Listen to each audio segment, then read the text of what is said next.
analysis going on, right?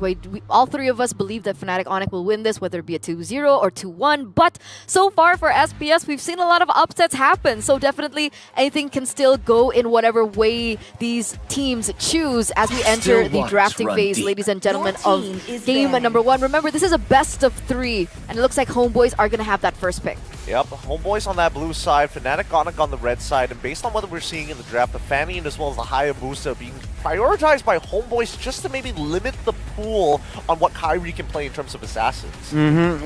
Also, Fnatic Onyx as well, right? They know they have the second pick. They will most likely will not be having that Ling option. So, you know what? Let's just ban it out. Chip, we mentioned on the pre-show as well. Chip most likely be banned and still is after the patch. They did not touch Chip, so yeah, Chip will be heavily prioritized. For the most part, I think that they're really taking their time because are they going to ban out another assassin? Yeah, the top played assassin here in SPS and one which Kyrie has been using pretty consistently throughout the group stages. So they're shutting 3 heroes down for Kyrie. This is not something that we see too often, right? Usually we see a mixture of the Arlet, the Jushins maybe in the first phase, or even the Edith in the first phase. But, you know, Homeboys, they say no. They say absolutely not. Kyrie, today you are not going to be playing a good game. And so 3 bans for Kyrie. First pick for Homeboys. Vengeance We talked about Moskov, man, how it's so independent in the early, so impactful towards the mid and late. And Homeboys will definitely pick that up, considering that Zask was that last ban from side of Fnatic Onyx. Now, keep in mind, right, because Homeboys are banning out 3 assassins, that does mean that the mid lane does open up, right? Lo Yi is still in play, Jushin at the same time also in play, and I think Homeboys want to leverage in on their signature picks, especially when they're playing around nets to begin with throughout the group stages. I don't think that's going to change here at the playoffs. What do you think about Harith? Has Harith fallen off in the meta? I think Harith is a unique gold laner only because he brings magic damage, right? Which does affect how your jungle plays out. Assuming that Julian is played, then sure, maybe you don't want the Harith in the gold lane. But now that it's banned out, I think there is an option for Harith to be picked up here on top of our second highest win rate so far, Arlet. And again, Homeboys, they know. You know what hero that... I mean, YRG uses against Fnatic Onyx, it was the Alpha. And it seems like Homeboys are also taking a page out of that. And also, they added Zushin here, a hero that is so annoying for gathering info as well as knocking up opponents. Yeah, I think the worst part about this is that Homeboys are making a statement saying, hey, if you want to play, if we're going to force you into an assassin, Nolan is the only one that's available. If you want to go back into tank junglers, Baxia is going to be the tank of choice, both of which do pretty terribly against both Jushin and as well as the Alpha. Specifically Baxia. The Nolan maybe has some counterplay because of its high mobility, but at the same time, it's all dependent around his teammates rather than making an individual play. So as we enter the second phase of the drafts here, do you think something like a Ruby pickup would just wreak havoc for Fnatic Onyx right now? Definitely, and I think Fnatic Onyx, if not they pick up themselves, I think they will ban the Ruby out, right? They have the Harith that can rock the Purify. Arlet, so flexible. Is it going to the EXP? Is it going to the Roam? And also, apart from the Ruby, I think Edith is going to be one of the heroes that will be keep an eye on for both of the teams. I agree. I think that if in a perfect world where we only had just 3 bans on each side, I think Lupi would be very happy to pick up Ruby for himself, but more so against the Homeboys where the composition seems to be like consistently moving forward because that's what you're expecting with Alpha and as well as Zushin. Moskov, a bit of an outlier, but usually he's not part of these early team fights. It would beg the question whether Fnatic Onyx is going to highly prioritize having a winning EXP matchup. So Trizla, Edith, Yutong, CC? the usual. Yeah, even CC would be a pretty good shout. CC might be an option, knowing Lutfi has played it even throughout the group stage. And well, Homeboys here, they seem to like, you know what? Let's just not overthink this. Let's just stick to the mid lanes. Let's somehow limit Sans. Right? Let's restrict. Against the Alpha, of course, Vexana can rock that Eternal Guard. And of course, they will eliminate that. The idea is that as well, like they want that mid-trio prio, right? I mean, Jushin is very difficult to go against. They saw the Zas being banned out, they instantly picked the Jushin. Even the Valentina does, I would say, bad in terms of clear, right? Against the Jushin because of that lack of range. So Vexana is a very good ban, I would say. Could try and level that playing field in the mid lane, but what else do you think should be respected here? I think we need to take it one step further as well, right? Because at this point, the only things that haven't been shown from the side of Homeboys is who is their EXP laner and who is their support. And I think they can deal with the traditional artillery mages with a simple Grok, maybe even an Edith. So I think banning out another mage here, whether it be Loyi, whether it be Aurora, is a really good idea because they really stop Homeboys' composition from moving forward, like progressively taking space. All right, let's see here. Fnatic Onic, my guess is they will pick up a roamer here. Just, you know what, this Arlet flex, let's just open their cards. Let's pick up a Kufra hero that is good, has more crowd control as well, and asking this question, right? Moscow, are you going to go Purify? I think a Cho or a Kufra here is really good, but no, they actually will open things up with a Valentina.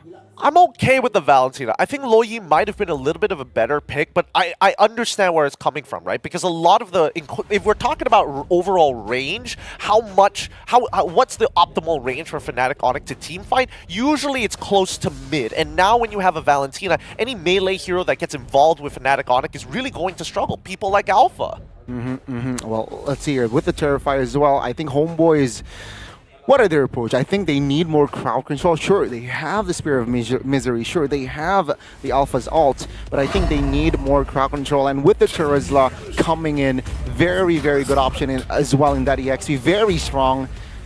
That might be the answer. And of course, they need crowd control. Yeah, they add another hero that is so annoying and has high crowd control. Okay, you mentioned Cho earlier on for Fnatic Onic, but this time Homeboys are going to pick it up for themselves.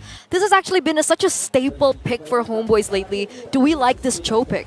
I would say that Homeboys are in a position where it's better to take it away from Fnatic Onic and having somebody who can instigate these wars, right? Unless they're really focused on making sure that that mid lane is clear and they can contest it, they can leave the mid lane more often than not compared to their opponents. It puts Fnatic Onic in a position where now it's like, all right, they have a way to instigate, we have a way to potentially counter-engage, but it's not that strong overall. So we need something that kind of overlaps it, and Kufra, beautiful pick coming in from Coach Yeb. Yeah, I think with the Cho as well, what it does is forces a spell on towards the Harith and might towards the Valentina as well. So no flicker potentially here, which will be able to be used by Homeboys to close the gap. Yeah, definitely. I think Valentina, for Sans especially, knowing how aggressive he is as a person, as a mid laner, he loves that. He needs that flicker. He's aggressive in person.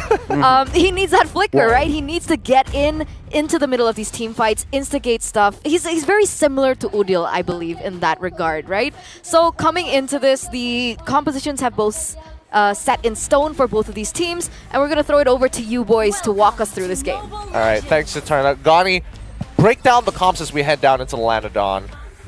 Let's see here, right? The way I see it, if you have Moscow, you will have an advantage, especially in this patch. So, you know what? I'm really not liking here Fnatic Onic leaving out that Moscow, but then again, they do not have a lot of options in that first 3 bans. Yeah, I think, Homeboys came in extremely prepared for this matchup against Fnatic Onic, and let's jump right into the Land of Dawn here. It's going to be game 1 here, our very first playoff match, and this is an elimination best of 3 between Homeboys on the blue side up against Fnatic Onic on the red side. Let's see Land of Dawn. It's Udil actually popping the Purify early already, so maybe there was a clash in the mid, which forces Udil to use the Purify, even recalled. So Fnatic Onic slightly dubbed there. And again, Sans, man, so aggressive in the Land of Dawn. Absolutely, but Sans now forcing to use his own Purify. He doesn't want to get CC'd this early on, and I think with the early first blood coming in for Fnatic Onic, this does set the tone for Fnatic to set up these potential dives. Look at this angle coming in from Keyboy just to threaten Nets and force Nets in a position where he has to trade against CW. Yeah, that was a bluff though, right? He recalculated. Kyrie isn't level 4, so there was no need to commit on towards a dive just yet. It seems like Homeboys here, they're playing it very slow. They know they have a Moscow, so you know what? Let's not pick unnecessary fights in the early, and let's just focus on giving space. Oh, here we go. Good read coming in from Keyboy, and that should be, another kill, but Mal manages to flicker out of there before the second fracture collided.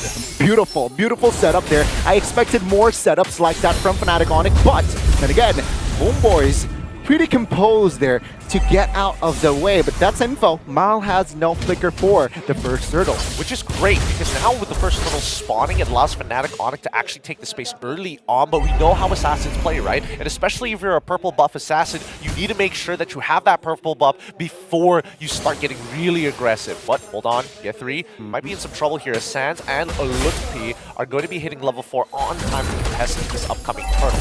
Amal is going to have to try, gets the spear valve, pushes it back, and still gets the turtle at the same time, as Yushin pops the ult to keep Lutpi away. The rest of the team is going to start peeling backwards, as San has already made plenty of damage laid out throughout the homeboys. I mean, could have gone worse for homeboys. They got the turtle, but man, good disengage, right? Fnatic Onyx has not enough resources to close the gap there. But yeah, that's a win for homeboys here. Fnatic Onyx, though, still with the slight economy lead, and Keyboy is already hovering top lane. But homeboys, they are going to sniff this one out, though. They too pump up top lane. Yeah, luckily they weren't able to find the kill, but now Tyrant's Revenge into the Rage on towards Mal's side. He gets on out of there with Rage to pull. Amal so deep in the sauce, can't get out of there. Even Keyboy not even being pushed out of position for nets. It's just too dangerous, as Fnatic Onyx get a free pick. Yeah, I mean, both junglers was taken out, so it's an equal trade in that sense, right? First 3 minutes, very low kill count here. Just 2 for Onyx, 1 for homeboys, and yeah, again, battle of the mid lanes here. Sans and Udil, very classic, but it seems like Fnatic Onyx, they want another pick. They want to fight early. They do want to fight early, but I think Fnatic Onyx are making some really good plays, right? Because again, they are setting the tempo here. If you're in Mal's position, where do you go? You need to help out the mid lane, but you still need a counter gank against Keyboy. You don't know where he is the majority of the time, and we do see that Sans actually using the IMMU to get out of position so that Mal doesn't have an angle for a kick. Yeah, it seems like the early game, well, Mal here, his job is just to provide cover. Provide info, provide cover as well. Meanwhile, you can see bush controls actually mostly controlled by Keyboy. So that's another good space that Fnatic Onyx is approaching, right? Take most control bushes and, yeah, create surprise attacks. Let's see where the next surprise attack could be in the mid lane here. San still has one more dash. He doesn't mind this. Kyrie trying to catch up with Farm, but kick coming in from Mal. Good way of the Dragon onto Keyboy Titan. Even the SOD being called in. Keyboy manages to flicker on out of there as Kyrie wants to get some damage onto Nets, and it looks good. Nets so low. CW wants him, forcing Nets to quickly jump out of the way, even pop the Purify to make sure that it happens. Yeah, 3 comes in with the penalty zone, doesn't connect on anybody. Now left out of position as Lutpi is doing an amazing job keeping 2 members away. Yeah, 3 forced the flicker out once again as Kyrie, dangerous, has his ult online. Hey, Turtle Volume 2, Fnatic Onyx 1. So it's 1-1. But yeah, no casualties from that clash, right? It was technically almost a team fight-ish. Homeboys, though, it seems like they do not want to do business. They saw that, you know what, we don't have space, so let's just back away. They've used their resources mostly on Keyboy, and he survived with the flicker. So yeah, let's not contest Turtle. I think that is the wisest thing to do. And finally, the Clock of Destiny is being purchased by Udil. It has taken him 5 minutes to get to this point, and now even for Nets, first items are being completed all across the board. Amal is the only one who has any kind of economy to really threaten Fnatic Onyx at this point in time, with the deficit being 1.7k. Fnatic Onyx still holding on. And yeah, both teams here, Keyboy charging. No commitment just yet, though. So Fnatic Onyx here, they're playing it rather carefully. They know in the back of their minds, mid-game, late-game, they have a Moskov, so they really want to step into the pedal. But homeboys, they're not giving it. They do not want business here in the early game. Yeah, I think they're just waiting for the mid-game, right? Just recover some of the damage that they received in the early. I mean, still, it's a relatively low kill count game. But once I'm expecting homeboys to really start ramping it up once they complete their second items. Which, I mean, yeah, 3, he's already got his second ready to go. We'll see whether the homeboys want to get aggressive. Well, homeboys and Fnatic Onyx here just playing it rather slow here, poking around, looking for an angle. Kyrie.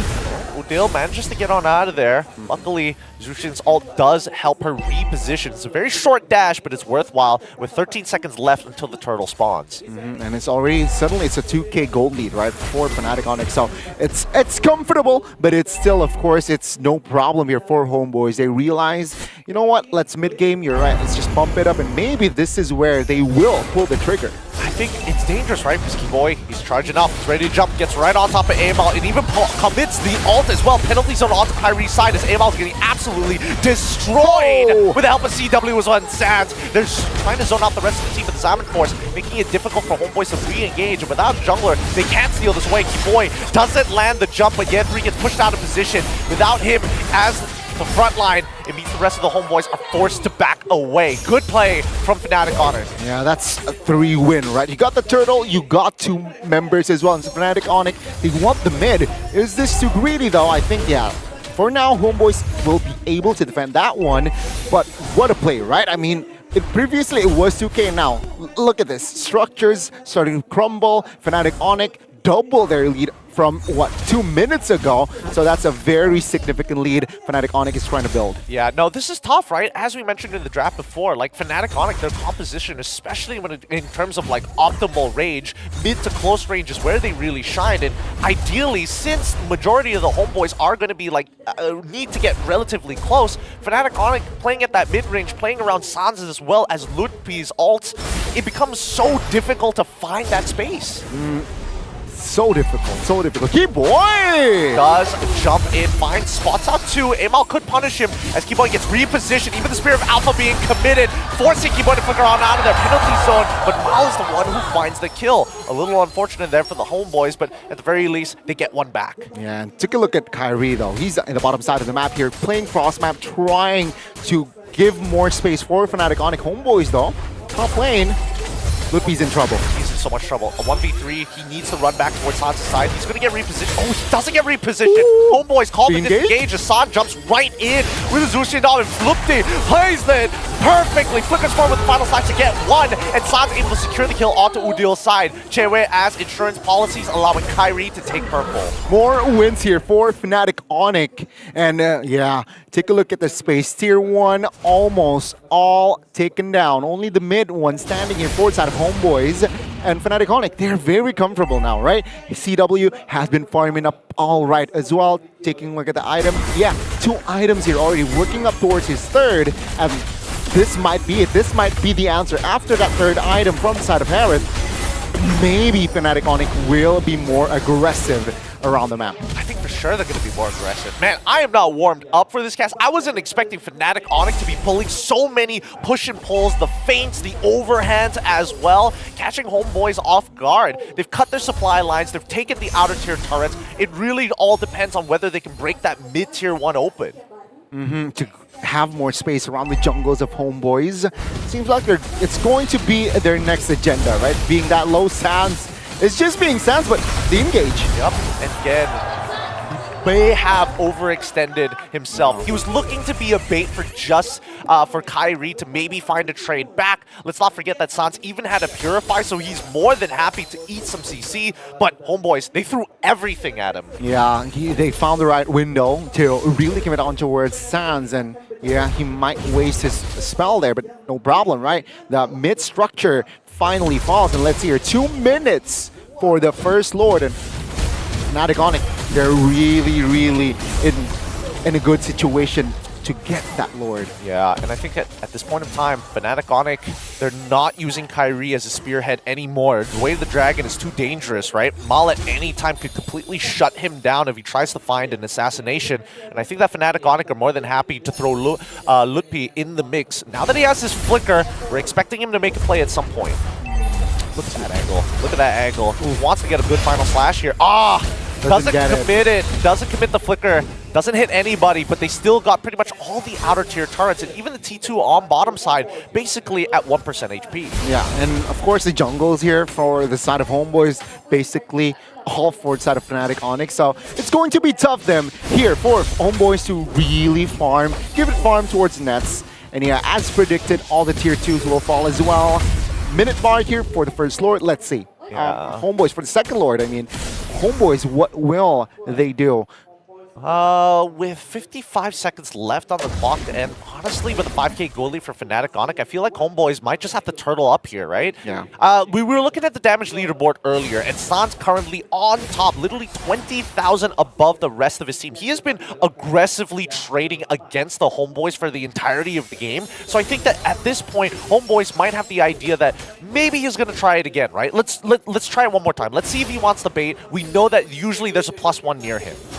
Okay, 5K, almost 6, and oh, Lupi looking for the engage. Yup, gets the final slash into Kyrie's instant fracture. Assassination successful. Yen 3 does get the penalty zone onto 2 so far, but no, with Lupi here so close by. Lupi does so much for that team, allowing the rest of his team to absolutely shred them down. A 5K, now 6K gold lead, 2 free picks falling into the hands of Fnatic Onyx. Man, I gotta say, CW, he was untouched there. He was practically the assassin, right? And again, with the items that he has built up, of course, you cannot underestimate Harith at this point. And you saw here, CW, again, just untouched. With the positioning, with the right skills as well. Homeboys, no window whatsoever to find the right angle to perhaps commit a wave of dragon onto the right targets. Of course, they have Purify, so a lot of layers here in the making. Yeah, we're getting very close to a checkmate angle for the side of Fnatic Onyx, unless Homeboys can make a miracle play against Fnatic just before this Lord spawns, or even at high ground defense. I don't think the Homeboys will be able to defend this, or at least protect one of their inhibitors, right? Yeah, and it's so hard now, right? Because Keyboy has a mortality, so maybe Homeboys are looking to find a pickup on towards the enabler, one of the crowd control enabler for Fnatic Onyx, but he has the immortal. So it's going to be very tough here for Homeboys. Yeah, and Sans holding on to Lucian. Look at that damage against Udil. If he gets this fear, he's already put at a very lethal amount of HP. He's got to be careful not to get sniped just yet. The final splash on towards Maul's side. He's able to escape for now because Fnatic Onyx, they want structures more than they care about this Lord. Keyboy tries for the play. He still has the immortality. The Zaman Force has been popped as well. CW gets clipped by the penalty zone, but now that means the bottom flank is wide open. And there we go, Kyrie already with the assassination, doing multiple layers of damage, allowing Fnatic Onyx to secure the rest of these inhibitors, and this should mean that they close out this game. Amal and Nets, the only ones still alive. Look at the high ground defense. Nets getting terrified as the Zaman Force gets popped again, and that's it. GG, well played. Fnatic Onyx take game 1. Wow, what a performance from the side of Fnatic Onyx. Strong, convincing win, and